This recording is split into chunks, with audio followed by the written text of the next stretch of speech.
amis de la filière coton, distingués invités, mesdames et messieurs,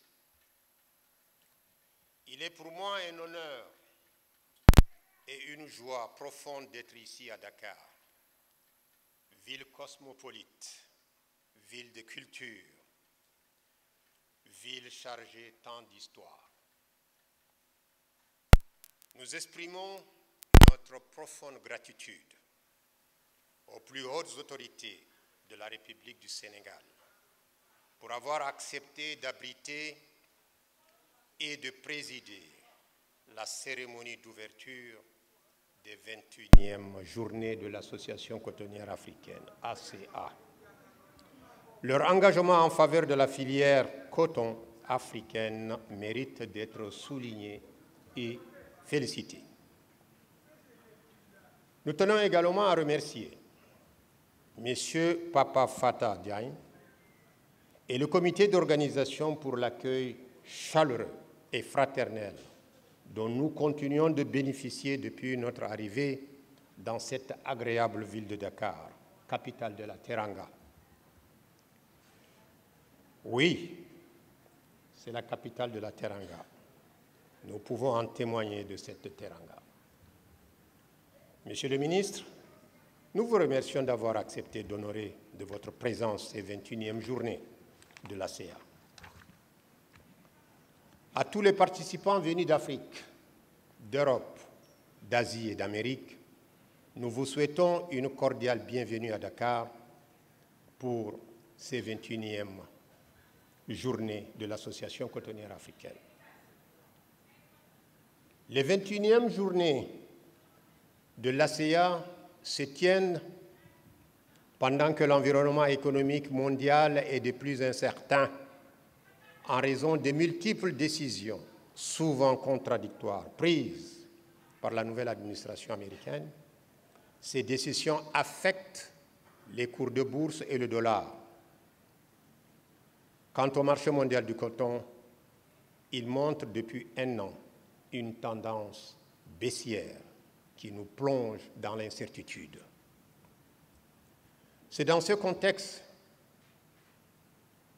mondial marqué par l'instabilité des marchés, le changement climatique, les tensions géopolitiques, les exigences croissantes des consommateurs et la forte concurrence de coton brésilien que le coton africain se doit de renforcer sa résilience et sa compétitivité en améliorant sa qualité et en réduisant ses coûts de production. La filière coton africaine fait face à de multiples défis. Coûts élevés des intrants agricoles, retard dans les mises en place des intrants, attaque des jacides, baisse des rendements agricoles dans certains pays, mobilisation dans le délai de crédits de campagne et de productivité, forte dépendance de nos ventes sur un ou deux marchés qui nous fragilisent. Depuis sa création, l'ACA a toujours montré sa résilience face aux défis. Aujourd'hui, avec une ACA réconciliée, forte, nous pouvons faire face et relever ces défis. Depuis nos débuts, en septembre 2002, nous avons parcouru un long chemin, un chemin difficile, parsemé d'embûches, mais passionnant et encourageant. Nous avons réussi à relever le défi en poussant à la forte fédération de toutes les filières cotonnières africaines qui se retrouvent aujourd'hui autour de l'ACA et au sein de l'ACA. L'ACA a tenu très haut l'étendard de la défense du coton africain, tant au niveau africain qu'au niveau de l'OMC et partout dans le monde où on parle du coton. Cette rencontre annuelle est l'occasion de réunir différents spécialistes, chacun dans son secteur, pour échanger des idées, partager les meilleures pratiques et explorer de nouvelles voies pour renforcer notre filière. Nous sommes ici pour apprendre des uns des autres, pour inspirer et être inspirés, et surtout pour redoubler nos efforts en faveur d'un avenir plus promoteur pour le coton africain. Cette année, les exposés porteront sur des sujets aussi passionnants que les années précédentes. 1. L'intensification et la durabilité de la production coton, stratégie et innovation. 2. Transformation et valorisation du coton africain et stratégie pour le développement des industries textiles, le cas du Bénin. Nous aurons une présentation de Cerfitex pour parler des analyses techniques du coton et des textiles. En 3, la problématique des financements des filières coton et de gestion de risque-prix. Et en 4, nous parlerons de l'évolution des cours sur le marché mondial et les perspectives de marché. Au moment où nous entamons ces 21e journées de l'ACEA, je puis vous affirmer que l'ACEA est debout, réconcilié et mobilisé pour défendre partout le coton africain, sur le plan agronomique, sur le plan d'égrainage, sur le plan de la logistique, sur le plan de la commercialisation, sur le plan de la transformation du coton en textile et aussi sur le plan qualitatif. Puis-je vous rappeler,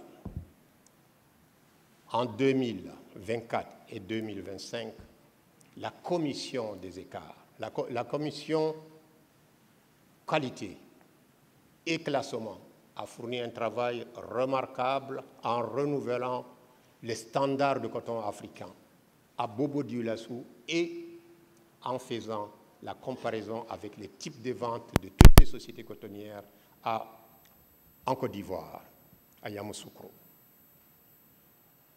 C'est vous dire, nous sommes engagés à rendre cette ACEA vraiment le porte-drapeau de coton africain dans le monde. À cet effet, nous sollicitons l'implication forte de tous les directeurs généraux des sociétés cotonnières pour rendre notre association plus dynamique et plus combative, et particulièrement en cette période d'incertitude et de baisse de cours mondiaux. Notre ambition est de redynamiser toutes les commissions dont je viens de vous parler pour que l'ACEA puisse continuer à être dynamique. Nous tenons à remercier très chaleureusement les participants à cette rencontre, toutes les maisons de négoce qui ont toujours continué à soutenir l'association cotonnière, les panélistes qui sont venus de partout pour venir partager avec nous leurs connaissances, leur expérience et nous suggérer des solutions pour résoudre tel ou tel problème, qu'il s'agisse de problèmes agronomiques, de problèmes commerciaux, de problèmes techniques, les sponsors, les comités d'organisation. Donc, Monsieur le ministre, voilà en quelque sorte cette communauté cotonnière que vous avez devant vous, forte, dynamique, et c'est ce coton qui nous réunit. Et nous demandons que vous soyez notre ambassadeur partout où des rencontres au niveau ministériel, au niveau gouvernemental se tiennent pour plaider la cause du coton africain. Parce que dans chacun de nos pays, c'est des millions d'hommes et de femmes qui tirent l'essentiel de leurs revenus de cette production-là. Le coton, c'est la locomotive de l'agriculture dans chacun de nos pays. Et le coton, partout où il est cultivé en Afrique, la zone cotonnière constitue le grenier à céréales où l'autosuffisance alimentaire est assurée. Le coton, c'est aussi l'industrialisation. Celle-ci commence par les usines de grainage. Et ensuite, nous devons avancer vers la transformation de ce produit pour produire des fils, des tissus et de la confection. Et c'est là la valeur ajoutée qu'on va apporter pour créer des emplois, pour stopper l'exode rural ou les sorties de nos braves valides vers des destinations inconnues. Vive la filière coton africaine, vive la coopération et l'entente entre toutes les sociétés cotonnières africaines. Je vous remercie.